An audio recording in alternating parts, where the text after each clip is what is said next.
Hey guys, continuing our series on Iamblichus' Exhortation to Philosophy, book, chapter 5 in this video. Uh, Here, Iamblichus is starting to talk about the Pythagorean divisions. The first division we'll cover in this video, and the following videos will cover the next divisions that he talks about.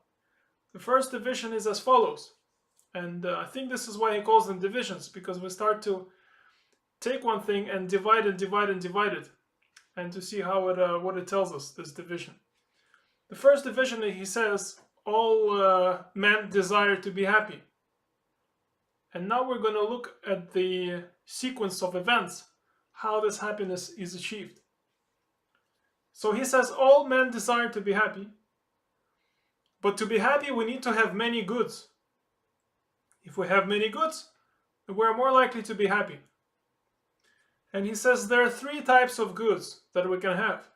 There's goods of the body, which is when you're born with symmetry, health, vitality, I guess, of the body, of the physical body. There's external goods, which is the nobility of the family you're born into, the power, political power that the family, for example, has. I guess the wealth also would go into this, of the family. So this is external. And psychical. Psychical goods are things of a character, of your personality, so to say.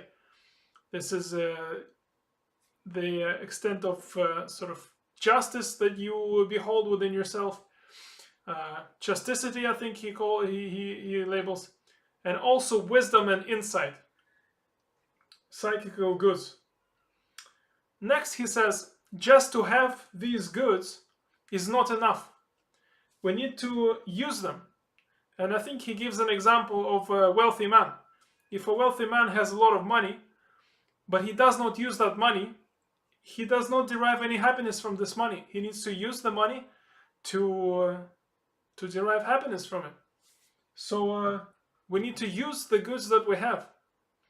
But even this is not enough. The goods that we have need to be used rightly, in a way which is good for us, rather than in a self-destructive way. Otherwise, this wealthy man, he does not give this example, I am just making this up now. This wealthy man can use the wealth against himself to cause all kinds of trouble. And as a result, he will not have happiness at the end of the road. He will have more unhappiness than if he was simply poor, because he used those goods in a negative way to hurt himself. So what is very important is to use the goods rightly. And to use them rightly means to use them with wisdom. And we remember now, the wisdom is the knowledge of things that are good, and of higher principles and causalities. So Iamblichus says, to use things rightly, to use these goods rightly, we need to study the science of these goods that we have. Because science will show us what is the right way to use this good and what is the wrong way. For example, and this is my example, not his, if we take the body, there is a science of how to exercise the body and what to eat. And then we're using this body in a healthy way and it benefits us and we feel good. If we do not know the science of a healthy body, we eat whatever comes to us, and we do not exercise, we just slouch on the couch all day long, then we'll feel very unhappy. The body will degrade, it will start to become ill, it will give us a lot of unhappiness. So a good that we had, a healthy body, let's say initially that we had, can turn into an evil if we do not use it rightly. And this is a distinction that he repeats in this chapter. He says, these goods that we have, they're not really goods per se. They're kind of like opportunities. And we can use them in a right way and then derive happiness as a result.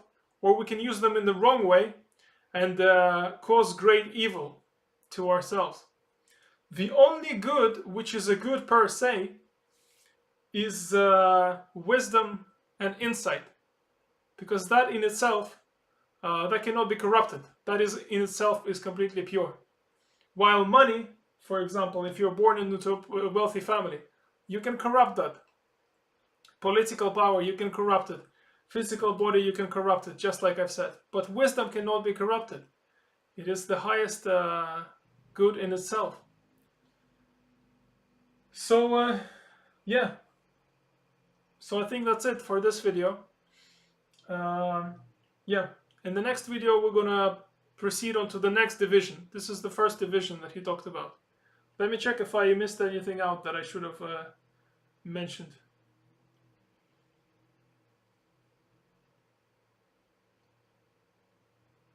Yeah, so the point of this is the only good which we have is a good per se, is wisdom and insight. So Iamblichus says this is what we should aspire to get more and more of.